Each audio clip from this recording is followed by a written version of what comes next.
Hello everyone, welcome to your personal coach. I'm Devapam Sanyal with you, a cardiac survivor and a newbie runner. So I hope all of you are doing well. And today I'm going to talk about how do you start running after your cardiac surgery. And this is something that I've noticed that people, when I talk about this, when I post things about it, I have seen that people say, oh, you are an inspiration, you are running after your cardiac bypass surgery. To be very honest, I don't think I'm doing something very inspiring, but I'm trying to help people to understand that if I can do, anyone can do, right? I mean, there is no rocket science in it. And to be very honest, yes, it needs hard work, but I guess it's more of a mental work than physical work, and that's what I have. That's our experience. If I have to be fair, I was not so athletic. I have never been, right? And after my cardiac bypass surgery, which happened in this year, I thought, okay, I have to change something in me, right? I mean, it cannot, it cannot go like this. I have to live. I have to live for my family.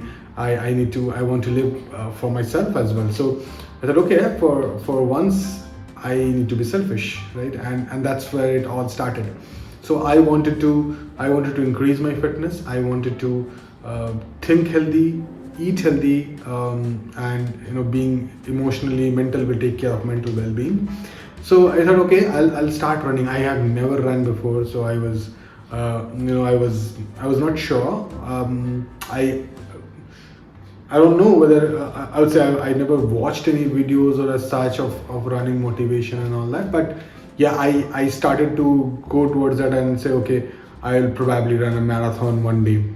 That's kind of a dream that I started off with. But yeah, it started with simple walking. I mean, as we all have been doing after cardiac bypass surgery, we start walking slowly inside the house, then inside our apartments or society, and then onto the roads and so on so forth, right? So when I started walking, the speed of the walking obviously increased slowly, and definitely by 3 months, I guess I was able to complete around 4 kilometers within 45 minutes, which my doctor advised is a pretty good speed for to maintain cardiac health. 4 kilometers in 45 minutes, right?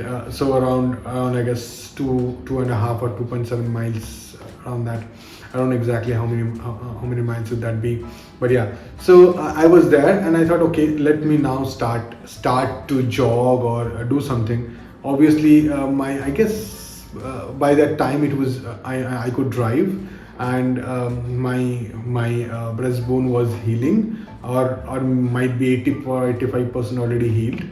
So I tried jogging. It was painful for some time, I would say, but I did not jog. I did not start jogging, with a very it's like I didn't jog for 5 minutes or 10 minutes at a stretch. I would say I would jog for a few seconds and then I'd walk again, and then I would jog again for a few seconds, then I would walk again, and slowly I started doing that. And I remember by within few days, or 10 days or 15 days or so, it increased to almost around 1 minute. So I could jog for 1 minute and then I started walking. And I was completing 5 kilometers of this jog and walk kind of thing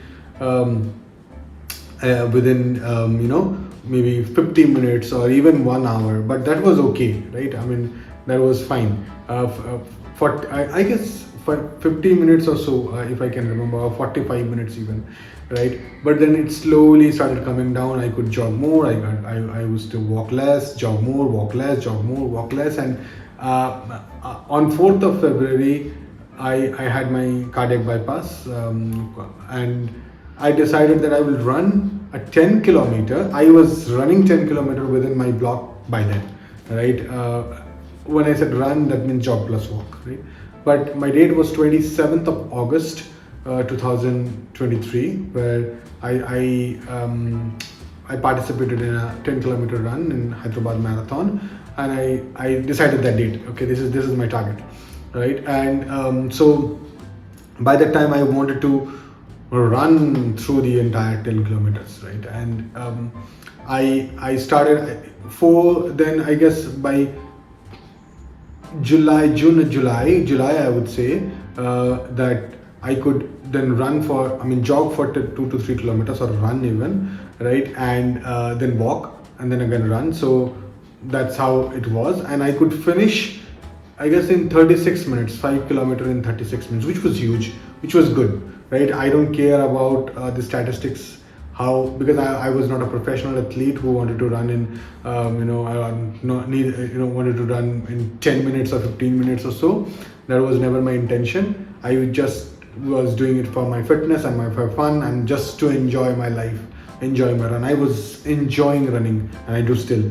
So I remember then by end or start of August I could run more than 5 kilometers at a stretch, walk or run, jog and run, for 5 kilometers, more than 5 kilometers. However, after 6 to 7 kilometers, I guess I was to get tired and I had to walk. I had to walk for some time and then again run again. So first 6 or 7 kilometers I was doing okay. The first kilometer is always challenging. First 2 kilometers I would say are always challenging. You would feel like giving up, but then it's pretty smooth till 6 kilometers, and then again it starts like okay, I'm running out of breath and all that. So you need to take some break and all. But I did pretty fine. I completed my 10 kilometers within 78 minutes or so on 26th August, and then I have participated in many more 10Ks. It's addictive, obviously. And the last one that I guess I did it in 69 minutes or so. So I've improved my 9 minutes. One thing that has hugely improved is, I would say, that now I can jog for entire 10 kilometers. I don't need to run in between, need to walk in between if I want.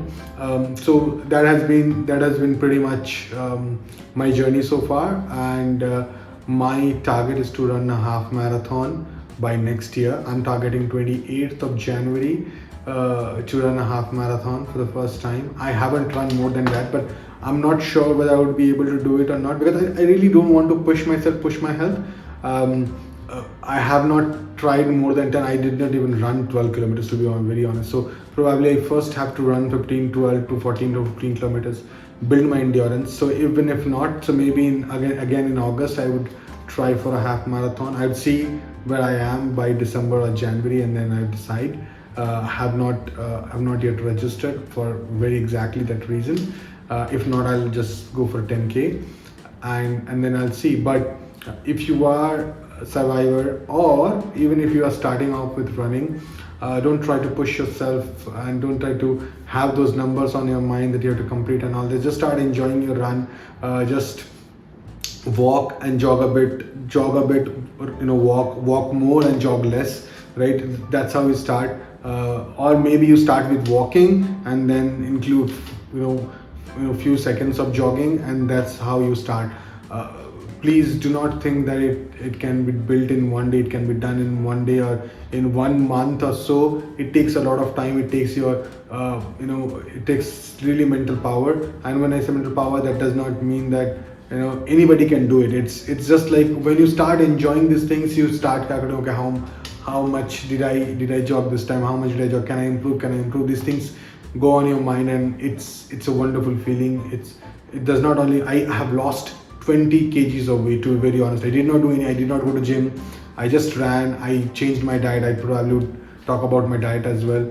I changed my diet. I changed my lifestyle, and it worked like wonders. I feel so good. It feels better. I was 77 or 78 when I went for my operation. Now I'm 58 or so, right? So it's a huge difference that is made because of my lifestyle, and I think all of us can do that to take care of ourselves. And if you have not, start walking. If not running, that's also okay, but start walking, and that would give you a major boost to your health. I hope you continue to thrive, continue to have a healthy life. And if you have any question, please do ask me on the comment section, and I will be very glad to answer. Please reach out to me. We can talk about our struggles, our experience, or whatever you wish to, right? So till then, thank you so much. Please like and subscribe, and I shall see you soon.